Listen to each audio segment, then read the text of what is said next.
Hi, welcome to day 25 of distance learning. It's crazy, we're on the final day of our second phase. Days 11 through 25 are just about done, and we will be moving into phase 3 starting on Monday. So I'm going to be sending more information your way in the next day or two. But for today, we have reading, writing, math, and science.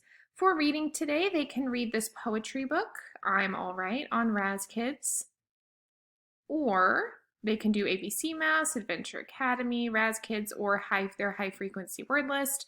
It's their choice or your choice, just 20 minutes of some kind of reading. And I've told my students many times, really our goal is 30. So if your child is reading 20 minutes, you think they can handle 30, I would encourage them to do that. And then for writing today, they're just going to be writing me a letter, kind of letting me know how their week went. They can tell me what they worked on this week, what was their favorite part, something silly that happened. I always like getting to see these, so if you want to send it my way, that's fine. It's not an assignment that's due. It's just always fun to kind of see what they have to say. They share the funniest things, and it's always interesting to see what they pick out to share.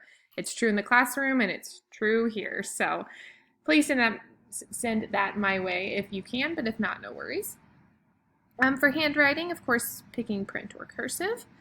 For math, we are working on 3D shapes today. This is kind of new to them. They talked about it some in first grade, but we haven't talked about it this school year. So here's this video I linked for just like a quick little review, reminder, fun song for 3D shapes.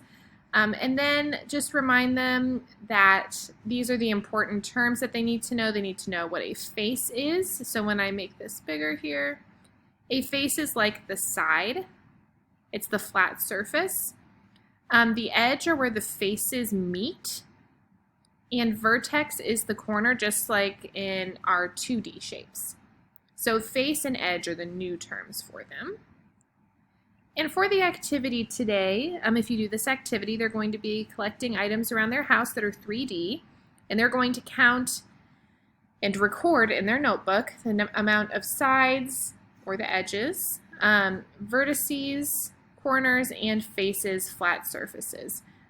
They count on each one. I would say try to find, if you can use these exact items if you want, because I bet most of us have them, a dice, a cereal box, a can of soup, or any kind of can, or they can find other things as well. And then they can play this geometry game. I tried to open it and it was a little tricky for me, so if it doesn't work for you, that's okay. Mine had an issue with my Adobe Flash player, so again, if you can't get on it, that is totally fine. And then for our math pages, we also have these as an option, lesson 13-4. Here, it just says to circle the cube, so just again, reviewing with them the shapes, having them do this activity. I will say this in tracing and like drawing a cube, if they can do this, that's great, but that is not the big idea of this lesson. Obviously, they're mostly focusing on identifying cubes, but you can have them practice other shapes as well. You could have them, instead of just circling the cubes, they could write down what these shapes are above each one. This is pretty flexible. This, I've already collected work for geometry, but if, again, so this can be adjusted however you'd like. Have them do all of it, have them do some of it, you can adjust it. This one is not one to stress out about since it's been reviewed in first grade and this is coming back. So just kind of do what works for you. And then for fluency practice, they can do subtraction stacks, which we have talked about before, or they can get on Fact Monster for more facts. And they can also do other games too. If they want to get on Greg Tang today, that is fine.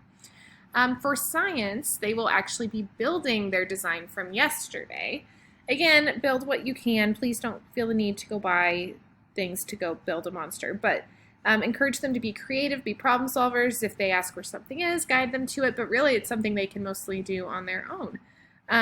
So remember the criteria from yesterday is right here. You might want to have them open up the page from yesterday or get that out, their design, so that way as they build it, they have that to look at. And it's just kind of a fun, hands-on little activity for science today. And that is it for day 25. I hope you guys have an awesome Friday. Again, I will be sending you more info. We do have our Zoom meeting today as well at 1 o'clock, and we're going to hop on and wish Brendan a happy birthday. So let's get as many kids on as we can. Hope you guys have an awesome Friday, and I'll talk to you later.